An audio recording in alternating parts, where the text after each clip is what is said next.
would like to live stream the Q&A. So if anybody has any issues with this, you can just say, no, Carl, I do not want you to be putting the microphone in my face for my question.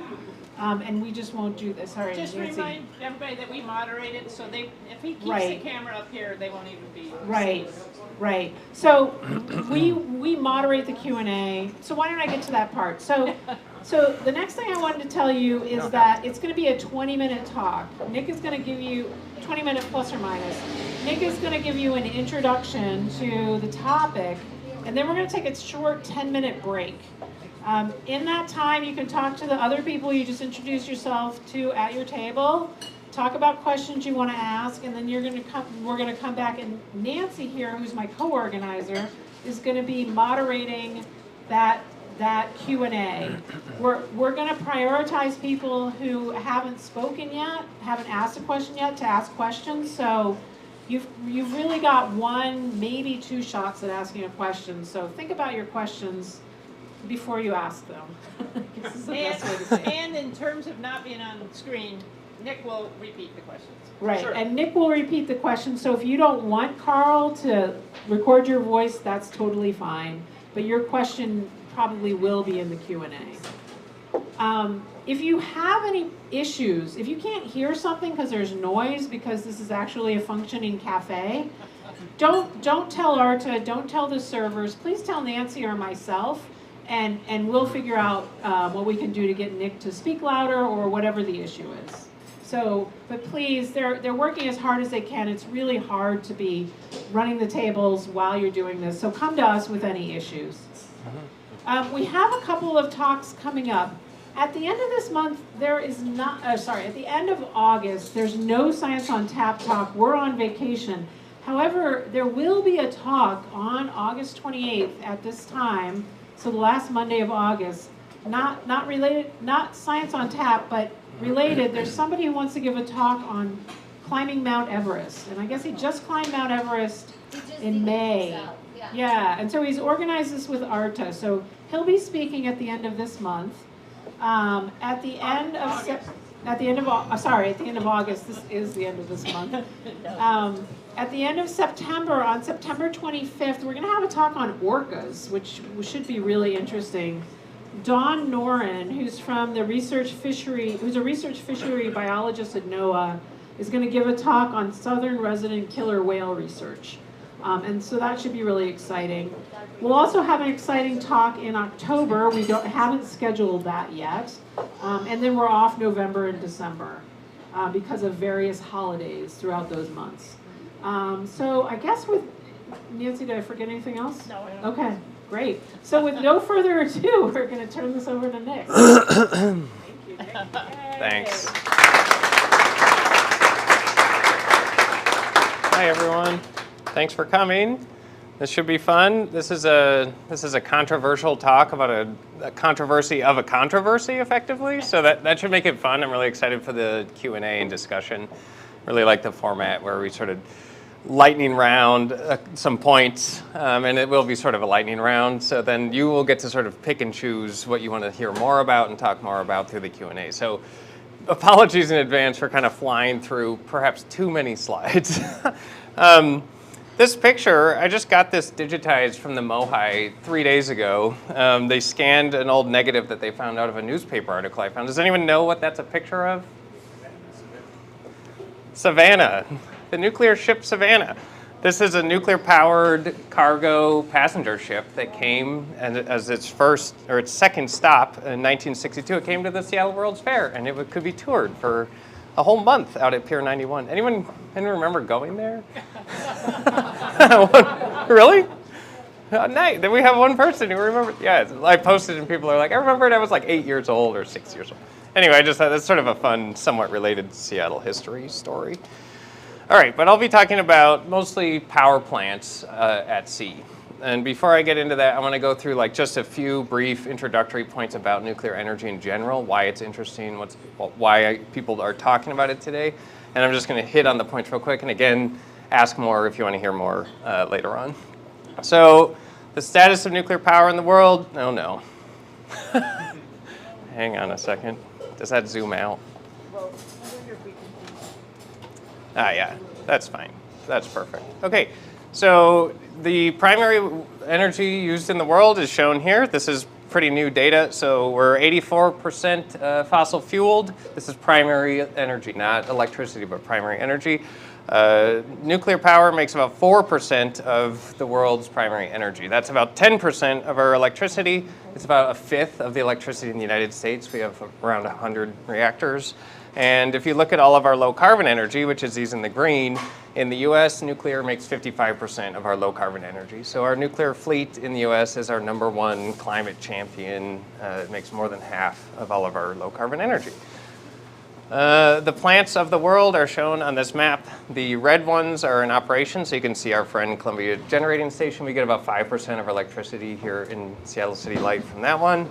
Diablo Canyon is down there, right there. Sorry, it's the blue ones are in operation. And then you can see the vast majority of them in the U.S. are over out east. There's a lot in France. They're 67%, something like that, nuclear powered. And then the black ones are the ones that are under construction. So you can see actually today, the first commercial nuclear plant in the United States in the last 40 years went into commercial operation down in Georgia. So we're sort of celebrating that today. So that one's actually turned blue today. But the vast majority of them are being built, and it's still a little bit cut off, but there's a huge number of them over there. I do want to zoom out a little. Does that zoom out? Sorry. No. Or can I back it up? So let's see if this one goes. Yeah. Oh, I see. There's 2 adjustments. That's okay. Oh, no, so Well, hopefully I didn't put too much on the edge there. That's it doesn't fine. go any further than That's fine. Sorry. Oh boy. I'm making it worse. I'm making it worse. Yeah, there we go. So, and then you'll see over in Japan, there's a lot of them that are currently shut down, but they just turned on yesterday, 2 days ago, their 11th shuttered reactor turned back on. So they're turning those back on. Okay, so that's the status. Thanks. So, okay, well, great. So that's the status. But what's the big deal? Who cares about nuclear power? Well, it's low carbon. If you look at the life cycle, cradle to grave, from mining, operation, all the way to decommissioning, nuclear is among the lowest carbon forms of energy we know. It's right down here with wind. The life cycle for solar is like a little bit higher. And these are full life cycles. Obviously, solar doesn't make any carbon in operation, but there's carbon in the manufacturing, installation, and so on. So it's pretty much as low carbon as you can get. I draw the line right here. Anything to the right of this line I consider low carbon. Biofuel and fossil fuel, obviously high carbon. We need to get away from high carbon, go to low carbon. Somewhat more uniquely, among the low carbon energy sources, nuclear runs all the time. It runs with a 92.8% average capacity factor, which means that's how much of its full capacity is running. Whereas things like wind and solar, which are also awesome, they do have the disadvantage that if you build 100 gigawatts of them, they will only produce 34 gigawatt years in a year because there's only that much wind or sun. So that's just a big advantage of nuclear. It does that all the time, on-demand energy, which is very valuable. What about safety? Well, here's the death rate per unit electricity. So if you make a kilowatt hour from coal, oil, biomass, gas, hydropower, wind, nuclear, solar, you see nuclear is right down here with wind and solar. This really surprises people because everyone thinks, nuclear power is very hazardous. These deaths have been caused by the nuclear accidents that you've heard of before. These deaths are caused by air pollution, largely air pollution. Air pollution, according to the World Health Organization, causes 7 million premature deaths per year. 7 million per year. And so that's what this looks like compared to the nuclear accidents that you have heard about over the years. And so that's nuclear accidents divided by all the electricity that nuclears produce. So whenever you build a nuclear plant and shut down any of these, you're saving lives. And so James Hansen has shown that nuclear power fleets worldwide have saved about 2 million lives net in the history of the industry. Great, okay. It also doesn't require much land. This is too small to see, but nuclear plants use a very small amount of land, which is a big advantage when you want to build a lot of it and you want to watch out for various land issues. And of course, we're talking about offshore today, so that's it uses even less land. And it doesn't use very many critical minerals. wind, solar, and here's nuclear right here, and here's the fossil fuel. Nuclear really doesn't use a lot of the critical minerals. And again, as we scale to world scale, getting rid of the 84% of that energy that's fossil, we have to worry about what the critical minerals we're using are. And so to use less of them is an advantage. And actually, this graph is misleading. Nuclear is about it's like a third of this, because this is for capacity, and as I already showed, nuclear runs 92% of the time versus 20% of the time. So shrink that line down by about 2/3 smaller, and that's the real amount of critical minerals used by nuclear. So it's very efficient with the natural resources of the world. And lastly, we manage the waste very carefully. So nuclear waste does exist. It is produced. It's stored in dry casks, and then when we don't have a plan in the United States because we shut down our plan, which was Yucca Mountain.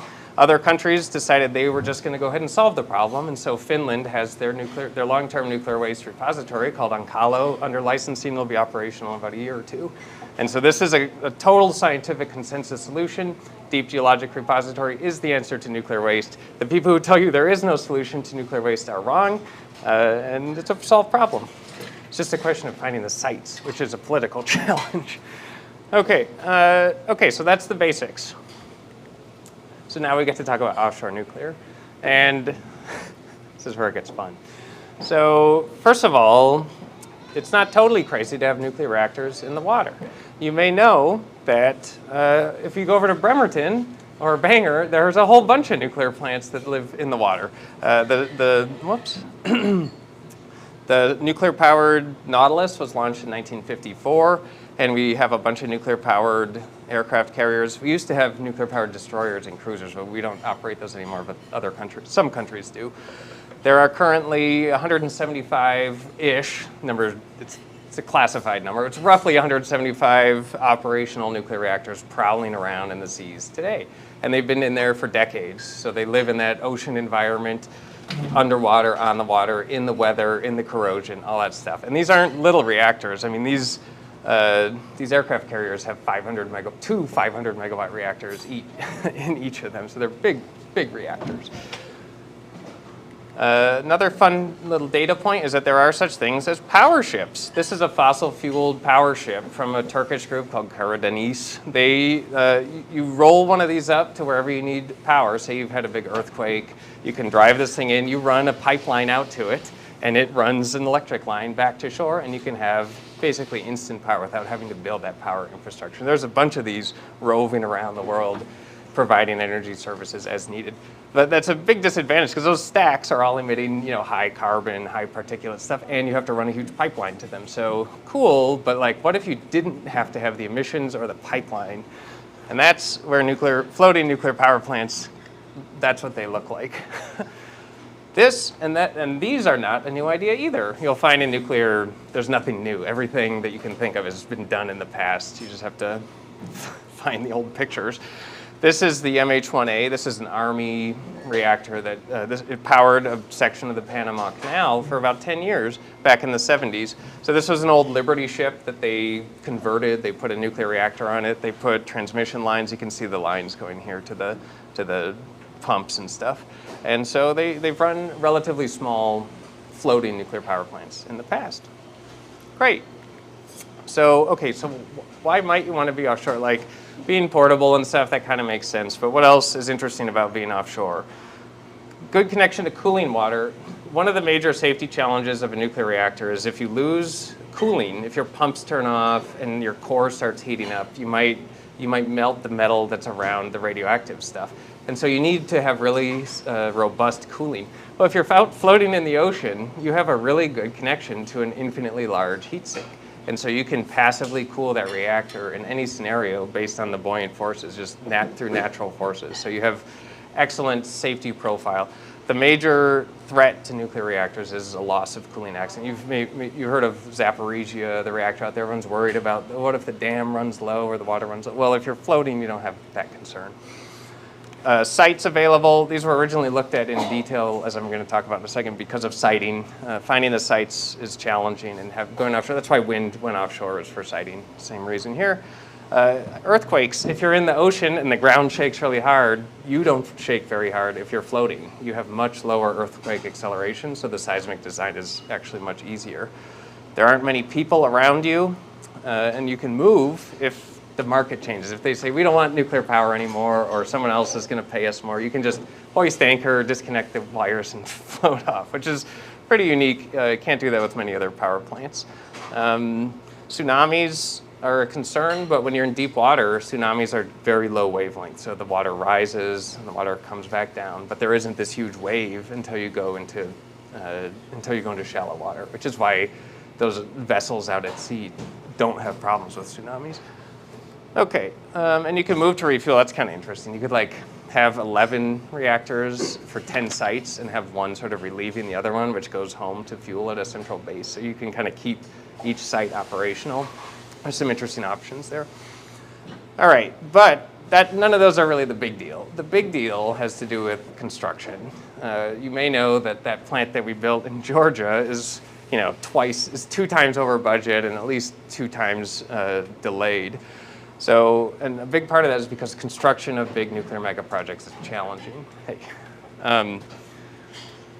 But if you have a shipyard, you can actually have a controlled construction environment that can be used again and again and again for building basically a serialized, it's like an assembly line or a gigafactory of big zero carbon power plants. And so this is the most interesting thing about offshore power, is the ability to construct them in a serialized fashion using a gigafactory. And this is the kind of idea that we need to like be serious about climate change. Like you talk about this or that, changing light bulbs and so on. But if you want to really take 84% of our primary energy that's fossil fuel and replace it with something low carbon, you need scale that looks more like a bunch of big shipyards pounding out gigawatt scale nuclear reactors.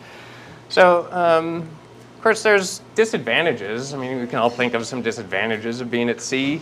Operations at sea are more expensive. You're flying, you have helicopters or ships bringing people in. You have a big mooring system, subsea cabling. You have to worry about ship collisions, weather, rogue waves, pirates, all sorts of stuff. There's a complex natural ecosystem, and you have an ocean of, if the core melts through the bottom, that ocean could transport radionuclides all around. So there's plenty of concerns to worry about if you're thinking about this. So kind of raises the question like, okay, but like, is it actually practical? How serious is this idea? Has anyone really looked into it in detail? And I should have started the clock, but I think I'm on time for 20 minutes. So now I have to tell you the story of offshore power systems. And this is the real crux of this. So here we have a conceptual drawing of 2 gigawatt scale floating nuclear reactors surrounded by huge breakwater from 1975. And the story of this is an interesting story from utility in New Jersey. Basically, New Jersey had a huge demand for electricity, mostly driven by oil refineries back in the late 60s.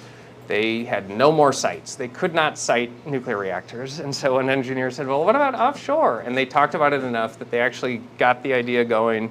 And in 1972, a joint venture was formed between Newport News Shipyard, the Gigafactory, and Westinghouse, who's a reactor vendor. They design and build reactors. And they went off and tried to like develop this idea and do the studies to get it where it needs to go. They designed a gigafactory, a reactor gigafactory. And here's a picture of it. There's 4 reactors sort of in the queue, or 5 reactors. And here's one floating off, and the other one's floating off. And this thing was sized to build 4 gigawatt scale reactors per year. That's scale. And it had this huge gantry crane, and all this equipment again is permanent. Whereas if you go build a nuclear plant in some site, you have to bring in all the cranes, set up all the equipment, set up housing for people, roads, electrical. It's this huge infrastructure project. But if you can just have the people live down the street and come into the work and build 100 reactors in a row without, they can really learn how to do that and get the efficiencies of mass production. It's very interesting. So anyway, they developed this concept here. They then went ahead and figured out the full construction sequence to build this thing, and they optimized the heck out of it. And it was a pretty good sequence. They had a number of siting options. You could site it offshore like this, or if you couldn't stomach having it offshore, you could build it in the gigafactory and then float it along, and then bring it up to the shore and then embed it like that. So you could actually do a land-based terrestrial reactor using the shipyard construction technique anyway. So this is kind of a good intermediate thing if you want the good construction performance without having to actually operate offshore. They went into elaborate detail on their design. They had 1,000 people working for them, and they went through incredible environmental studies. They hired hundreds and hundreds of oceanographic and fisheries scientists to study the environmental impact that this thing would have anywhere along the Atlantic coast. And I mean, you can see it's in pretty impressive detail. So this was a serious concept. And here's the magic picture. They actually did it. They built, this is an actual picture of the gigafactory that they constructed. This is on Blount Island in Jacksonville, Florida. They bought this island. They bought and installed the world's largest gantry crane. They installed it, and off they went. They went to license their reactor. So it never was finished, as you might imagine, because you've never heard of this. No one's ever heard of this, right? Yeah, good, yeah. But the thing that really blew my mind when I was first learning about this is that first they got their safety evaluation report, but they actually got a manufacturing license from the Nuclear Regulatory Commission to build the first 8 of these. This is in 1982. So this is like not, this is in real regulatory space with the real Nuclear Regulatory Commission. Post-environmental movement, 3 Mile Island has already happened, and they got a license to build 8 of these things. It was like done. They had all the environmental reviews, all the technical reviews, everything was in place. And so this idea, what this means is that this idea is like very realistic. I mean, we've gone through unbelievable amounts of regulatory and environmental scrutiny in the past in this country. 1982 isn't that long ago in nuclear. So what happened? Well, it was controversial, as you can imagine. TMI had happened. There was a licensing freeze because of that. Nuclear power was totally in the dumps. Everybody hated nuclear power at this time. And then the oil shocks came in the mid-70s, took away all the demand in New Jersey. Now the New Jersey utility had no interest in the electricity. Those oil refineries were all shutting down. They canceled their order. But this poor company, they kept going and they adjusted the design to meet the more stringent regulations, and they got that license, but they just couldn't make any more sales, and so they shut down in 1984. And here's an article from 1990 that says, huge crane sold to China. That's that world's biggest gantry crane. These guys from China came in, tore it down, put it on a bunch of ships, and took it off to China. I've been looking for it. It's still out there. I don't know where it is. I would love to find out where it is. So anyway, okay, so that's what happened. Today, there is one operating floating nuclear power plant in the Arctic called the academic Lomonosov. It is relatively small. It's not a gigawatt scale, but they are planning on building more of these. This is in Russia. There's also a number of companies and academics who are publishing papers like crazy about how they're going to build reactors on ships. And so this idea has become much more popular now. We all know in the nuclear industry, construction, performance, project management is the #1 challenge. Like, we have to be able to deliver reactors on budget, on time, and we think shipyard construction techniques allow us to get there. And so a lot of people are kind of getting more into this. So it's becoming an idea again. Still, most people don't know about the offshore power system story, which really is quite the story.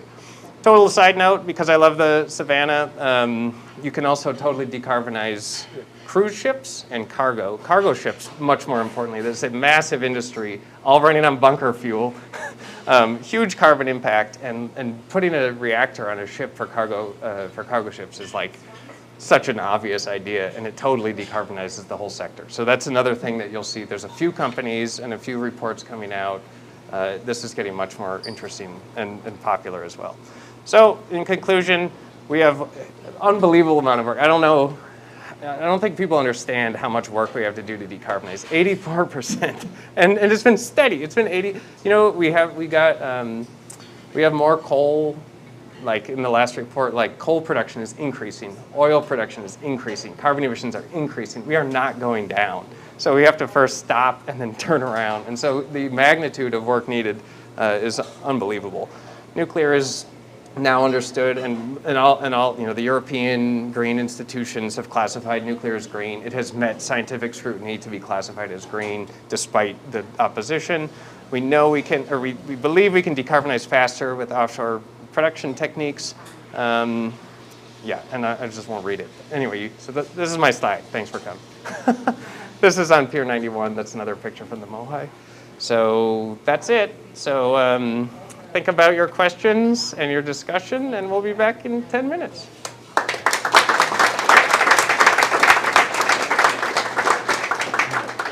Thank you, Nick. So yeah, as Gretchen mentioned, we'll take a 10-minute break. Take time to discuss amongst yourselves. what you just learned here and formulate your questions for Nick. We'll come back in a short bit.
So I think Nick created lots of potential questions. I know at our table, we had plenty of questions that I will not start with ours because I will let you guys go and then go. And as Gretchen mentioned, we generally do a moderated Q&A. So what I'm going to do is I'm going to kind of do a sweep around the room and up to everybody here. And as you mentioned, make sure if you have a question, it's concise, quick, and gets to your point, because you get one. At least the first go round. So with that, I'll turn it over to Nick. And I have to say, I love Nick's energy. I don't know anybody I've seen smile so much about nuclear energy. Is it too much? Anyway, Is it too I'll turn it back to him. And All right. Nick, just a reminder, as I point to people, you'll I'll repeat the question, yeah. which I think will help in the so anyway. Okay, you got it. All right. Okay, who has questions? Who's, yeah, don't go I'll easy. start. Like I said, I'm going to do the sweep, so I'll start there. Okay, yeah, I was wondering, I assume that for any offshore reactor, floating reactors, it would be pressurized water reactors, because that's what the Navy's been doing for 70 years now. Are there Yeah. any other reactor types that would be considered? Yeah, great, great question. The question is, the type of reactor that would be used for this, would it be a regular pressurized water reactor like all the naval reactors are in the submarines and the aircraft carriers? And it's actually a funny question, because like I would think that like, yes, that's the obvious choice. That's what the Savannah was as well, and that's what all the other the ones that have been built have been. However, if you look at the companies that are currently proposing shipyard construction, none of them are PWRs. They're all like super exotic reactors, molten salt reactors, lead-cooled fast neutron reactors, like the most exotic reactor you can think of. And they're like, and on a ship. So they're kind of trying to do two hard things at once, which sort of confuses me. Like you would think you would take the existing reactor that was totally proven and do that on a ship first, and then, you know, if you prove out another type of reactor on land, then move it to ship. But at the moment, there's not that many like of these startup companies that are proposing it that way. However, again, the one that's operational is a pressurized water reactor, and they're offering those to other people. So the ones that are farthest along and are real are actually pressurized water reactors. So. Good question. I have a great meme for this. Anyway. Did you have a question? I'll kind of move table by table if that is okay. So, yeah, go ahead and ask Nick the question, and then Nick, be sure you repeat Yep. it. Thanks. I can hold that. Sorry. Yeah, my question is, would these reactors be planned to be manufactured in the U.S. or outside of the U.S.? And if outside, would the Jones Act have any issues or cause any problems? So, okay, the question is, would the reactors be manufactured in the U.S., and if so, would the Jones Act be a concern? So I have talked to lawyers about this concept before, and really great lawyer said, as he looked into it a little bit, he's like, wow, you could really make a career out of this from the legal side of it. So would it be like different organizations plan to manufacture them in different places? There's a group, like the South Koreans have great shipyards, and so there's a number of groups, that are planning to use the South Korean shipyards to do them. Others are planning on using European shipyards, and still others would want to partner with like Newport News and use some of the American shipyards. So that's like, maybe it depends on the organization. If it's here, would the Jones Act apply? I don't think I know enough to like give you an intelligent answer on that. I think it wouldn't, because you're not like you're not transporting the goods. But anyway, I don't want to give it. I don't know is the answer. Table? Yeah. Hey there. I'm really intrigued by the off-peak power generation. You showed a graph where it's at 92, 93% all the time. Yeah. What will they do with the off-peak power production? Could it be used for electrolysis to produce hydrogen to pump to land for transportation, or are there other applications for it? Okay, yeah, great question. The question is, what do you do if your reactor is running all the time? Well, demand goes in a wave, and so what do you do when you're off peak with that energy that you're producing in the reactor if it's just staying constant? Well, there's a number of options. First of all, nuclear reactors are extremely good at load following. Most people don't know this because they never load follow, but they actually are really good at it. Just ask the naval reactor guys. They choose not to do it because of the economics and the markets. Right now, it's most economical to just run at full power and sell electricity because they don't really.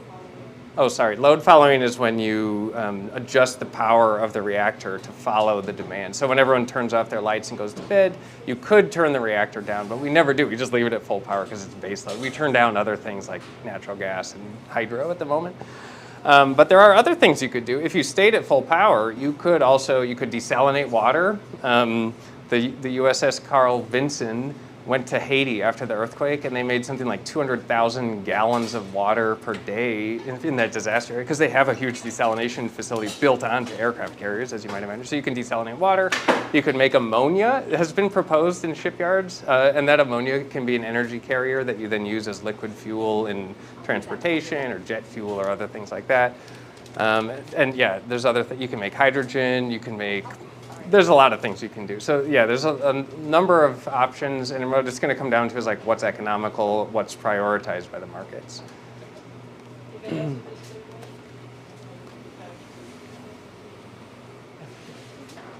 Speak loudly, he won't hear you. I may need a relay. Okay. Is there any problem with marine life due to the reactor due to vibration or noise or anything like that? Great. The question is there any effect on the marine wildlife near the reactor due to vibration or noise or anything like that? That has to be considered. The thermal emissions, these plants will make a lot of warm water, and that has been, at this offshore power systems thing, there's a New Yorker article about it from like May 2nd, 1975. If you have a New Yorker subscription, highly recommend it. And they talk about the environmental consultant team that they brought in, hundreds of people, and they went up and down the coast and studied what the impact would be for this kind of a thing on the wildlife along the Atlantic coast. And they designed that funny looking island with the curve on it. That was specifically designed to minimize the overall impact on like fish that were swimming past if the thing was actually out there. So there's impacts of anything we do in the ocean for sure, and it has to be carefully considered and designed against to minimize the overall impact. So I can't say there's no impact, but the impact that when they got the license, that was contingent on that impact being appropriate and sort of worth the trade-off, if that makes sense. Go ahead. Is this thing even live? This goes to the internet. Yeah, hey, your New Jersey facility got an NRC license back many eons ago, back in 1982. What do you think the biggest impediments would be to getting a NRC license in the year 2025? Okay, yeah, so the question is, okay, so that facility got a manufacturing license way back in eons ago in 1982. So what would be the impediments now of getting a similar license from the Nuclear Regulatory Commission in 2025? Well, the Nuclear Regulatory Commission is very focused on precedent, and they do spend a lot of time looking at what they've done in the past. So they would dig this up and they would look at it and they would start from there. But then they would have to look at, there have been changes in laws and regulations and various water, the thermal emissions regulations have changed. All that stuff would have to be reconsidered. They would have to probably redo a bunch of the studies. It's very site dependent. So if it wasn't on the Atlantic coast, they would have to do additional environmental impact studies wherever they're going to put it, which may be different. But overall, I mean, the process of regulation in the NRC hasn't, I mean, it does seem like a long time ago, but like nuclear hasn't changed that much since 1982. I mean, the same reactors are there that were there before. Almost all of them were built in 1982. And so the regulations just aren't significantly different. So I think the fact that it made it that far in the past is super encouraging and makes me think that it is possible again. The other thing the NRC does a lot is pay attention to what the people around say. They take a lot of public feedback, and so if the public, at that time the public was very opposed to it, and so these days more of the public is into nuclear because of the climate concern. So it could be different. Long answer. Yeah, kind of bouncing off the environmental question. Obviously, these reactors are going to heat up the water. Yeah. How has there been any study done on the impact of that long term? Obviously, now we're seeing record water temperatures throughout the world. So, is there a point where maybe we have to find a new source of energy? Great question. So the question is, well, okay, so if you have a big thermal heat source and a bunch of them out in the ocean that is heating up the water, doesn't that cause, we already are having record high water temperatures, so isn't that just making the water temperature problem worse? Well, that's a great question, and the answer is that it doesn't matter. It is making the water a little bit warmer, but the thing you're comparing against is the solar flux of heat coming in from the sun across the entire ocean every single day. And if you look at how much heat is coming in from the sun and hitting the ocean, it's 470,000 times higher than the total primary energy used by all of humanity. And so what matters for the temperature of the ocean is how much of that, any knob that controls that unbelievably massive amount of heat hitting the Earth from the sun, any knob that changes how much of that is reflected or absorbed, that's what matters. And so that's why CO2 and all the other greenhouse gases are so important, because they are controlling how much of that ridiculously high heat bounces off Earth. And so by reducing carbon emissions and making more of that solar heat go away, that's going to be a couple 100,000 times more beneficial than the small amount of thermal pollution that you are going to put in the water. So it's a good question, but it's a very small impact compared to the sun. Yeah, howdy. Quick question related to kind of just understanding the broader impacts of this. We've focused a lot on kind of just the feasibility of this. What about the geopolitical risks of pursuing this option? Are there chances where we could see increase, what happens if someone steals one of these ships? Yeah. That can go pretty south pretty quickly. So I'm curious to hear what is the approach on this? What is the thought around this so far? Okay, yeah, the question is, what are the geopolitical implications of this? Couldn't someone come and steal one of these reactors? What kind of other weird things could happen in this sort of uncommon scenario? It's a great question. So first of all, as we've learned recently, if you have a land-based power plant, it can get stolen by a nation state as well, including a nuclear plant. So yeah, this kind of is like piracy as well. Will there be things like this? We're not talking about deep, way off in the middle of the oceans. We're talking about a couple kilometers offshore. And so I kind of see it any nation is going to treat their power plant as just like any other part of their sovereign land. And if someone attacks it or steals it as a nation state, that's going to be considered an act of war, and militaries will get involved. It won't be much different than if someone shot a missile at a nuclear plant, on the coast. So I don't think it's that different from that. It could get interesting if you get into power purchasing agreements where one of these floating systems is basically rented. It's flagged in the United States and it goes to somewhere else and is providing power on a PPA. And then some geopolitical stuff happens and the power plant's see ya, there goes your gigawatt. That could be pretty interesting. So if we got a lot of these in that scenario, the overall, enforcement of them having to stay, because if they hoist anchor, it's hard to replace a gigawatt or two quickly. So that could have a major impact on that area. So that's an interesting question. I'm not sure. Thank you. Yeah.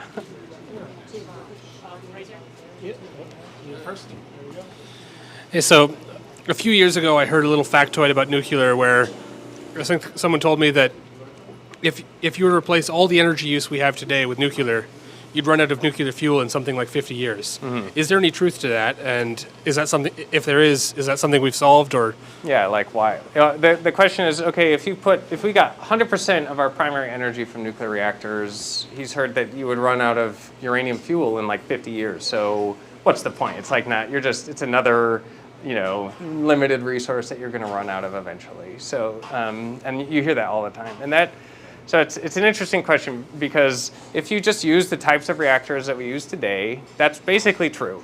You take all the known, economically available uranium, you can run for 50 years or something like that. However, the way current nuclear reactors work is they only burn 1% of the uranium resource. They burn the isotope uranium-235. We enrich it and they burn it down. However, ever since the absolute beginning, ever since the Manhattan Project, scientists knew that we shouldn't just burn the 1%, we should burn the 99%. And so the other isotope, uranium-238, can be utilized by a type of reactor. You just have to change a little bit about the core in the reactor, and all of a sudden, it can get energy from the 99% isotope. And when you do that, all of a sudden, the trace resources. So you can go into places, you can pull out uranium at much lower concentrations economically. There's a certain fraction of uranium in seawater that becomes economical when fuel cost goes up just by a factor of 2. And if you take, here's the crazy fact, if you take a piece of granite, an average piece of crustal granite from anywhere on Earth, there is more nuclear energy in the trace uranium and thorium in there, accessible to breeder reactors, than there would be. There's 20 times more nuclear energy in that than if that thing was pure coal and you burned it in a coal plant. So like just holding granite is like holding 20 of those if it was just pure coal. So the amount of energy is truly, and Elvin Weinberg published on this, it's literally inexhaustitu. You can run all of the world for 5 billion years using breeder reactors, using known uranium. And we already proved breeder reactors. We operated the first one in 1951. So yeah, if you just use regular reactor, and the opponents of nuclear say, oh, we'll run out, and they just never even acknowledge the concept of breeder reactors. But again, the plan has always been switch over to breeder reactors as soon as you start running low on uranium. Sorry, long answer. So, is this working? Go ahead. It goes to the internet. Oh, okay. Yeah, hear you. So right now, I think the real problem with nuclear power is it's simply too expensive compared to what the alternatives are. And does putting nuclear power out to sea really fundamentally change that equation, or is it going to remain too expensive?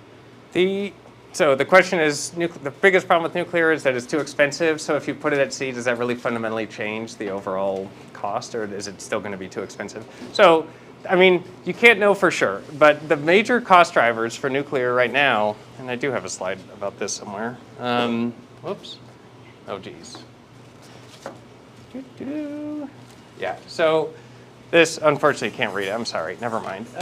People have studied the impact. Like the overall, the main drivers of nuclear costs are the financing costs during construction, the loan, paying the mortgage on the loan, and then the indirect costs during construction. The actual cost of the equipment is tiny. It's like a quarter of the total cost of nuclear right now. And so if you go to a shipyard, you serialize production, and you bring efficiencies, and you get that efficiency, that absolutely solves any economical challenges of nuclear.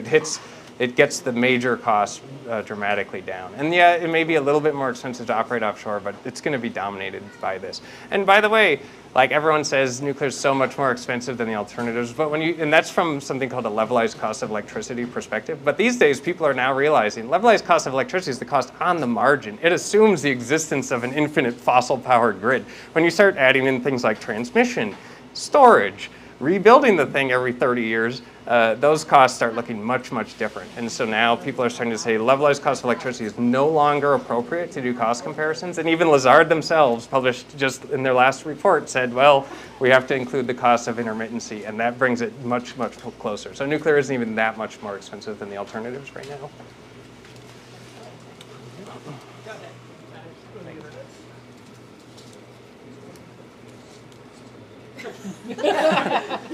So I was wondering if there's a limit to how far offshore you can go. Can you go like way offshore, or is it only practical in a certain zone? Okay, the question is there a limit to how far offshore you can go, or is it like limited to a certain closeness? There's going to be extra cost to the subsea cables. Those are big cables. They're relatively expensive. So I would imagine these would be. I mean, we have lots of offshore wind now. They have the same exact cable. A huge wind. So at some point, there's probably a cost-benefit analysis where, like, at some point that cable and transmission loss. Of course, with room temperature superconductors, maybe it won't matter anymore. But if you want, some things you could do way offshore. If you made one of these that didn't make electricity but just made ammonia or just did direct air capture, like if you were just capturing carbon from the middle of the ocean and nothing else, then you could put them way, way out there. And so for an electricity point of view, you're limited just by transmission. Okay, we have, I think, time for one more question. And just a reminder, the bookstore closes at 8. So if you're going to exit this way, we'll have to wrap up by 8, but you can always exit that way. Okay. So we already have a whole bunch of these floating around in submarines and aircraft carriers. Yeah. Have we ever lost one? And what was the consequence of that? The question is, we have all these naval vessels that are nuclear powered. So have we ever lost one? And if so, what were the consequences? So yeah, we've lost submarines. So the U.S. has lost 2 submarines, the Scorpion and the Thresher.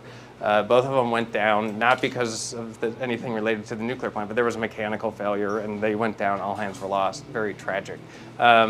And they never detected, and one thing about radiation is the detectors are unbelievably sensitive. You can detect a single atom decaying and you can say what isotope it is, and we never detected any leaks of radiation from those vessels that went down. There have been others that went down from other countries as well. Just left the core down? And so some of this is, I don't know a lot of this is like naval secrecy stuff that I have no idea of, but some of them have been recovered and some of them are still down there. I know we have to wrap up, but I have one question, and that has to do with waste. Okay. Oh yeah, thank you. I thought it would come up sooner, but I'll ask it now. What do you have to say about waste material and how to manage that? Okay. Hang on. So I have a lot about the waste section, but I won't go through it. That's probably I think that's the most common concern. And so I tried summarizing it, but basically, like, nuclear waste is it's a hazardous material that's very well controlled. And the number of people who have been injured by commercial stored nuclear waste that I'm aware of, even injured, is 0. And like, we put it in these big dry casks. We plan on putting it deep underground, but other people say, no, just leave it in the dry casks. After 500 years, you can hold it in your hand. As long as you don't eat it, it won't cause damage. But you don't want to eat it. Like, still don't eat it. But there's other toxic, you talk about mercury and arsenic and other toxic materials that are toxic forever. Everyone says, well, nuclear waste is toxic forever. It's like, no, nuclear waste is the only one that gets less toxic with time. All other toxic wastes are toxic forever. So why is nuclear always considered for that? But so anyway, it's so small and so practical to put it in stable geologic mines that I feel like that's and there is a true scientific consensus on like making a mine, putting it 500 meters underground. It's bedrock that's going to be stable there for millions of years. You have to leave it there for 10,000, and the benefit of having 24/7 low carbon electricity that uses almost no minerals or land resources is worth having to put something down in a mine that is like a very stable and safe place for it for that long. So I claim that the technical solutions of mined repositories are totally responsible and appropriate, and that's what we should do, and we shouldn't hold back on it. All right. Well, thank you so much, Nick. Let's get Thank you. Yeah, I'm not going anywhere. I'll be in. They can kick me out. I'll be outside. I'll take the mic and we'll go. Yeah. All right. Just a reminder that we will not have Science on Tap next month, but there is a Climbing Mount Everest presentation that will be here. And another reminder, Art has been so generous always to offer us her cafe for this. Be generous to your servers, and thank you so much. And if you do have any concerns, as Gretchen mentioned early on, be sure you let us know. And then a reminder, September, we have the ORCA, the Southern Resident Killer Whale presentation in late September. So that's a quick question? Where can we find the slides? I have a URL. They're actually online right now. Where can you find the slides was the question. What is nuclear.com? But I'll have to give you the full URL because they're hidden.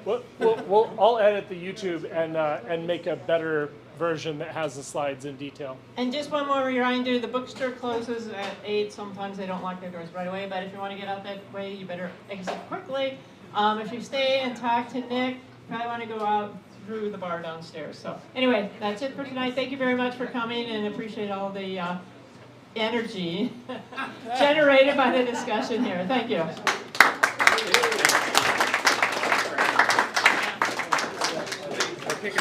All right, everyone. Thanks for watching. Again, this is brought to you by Science on Tap. I don't know if you can see that. Science on Tap was the host of this event, and there it is for your Friends of Fission Northwest, aka Seattle. I'll see you later. Emissions first, peace and justice will follow.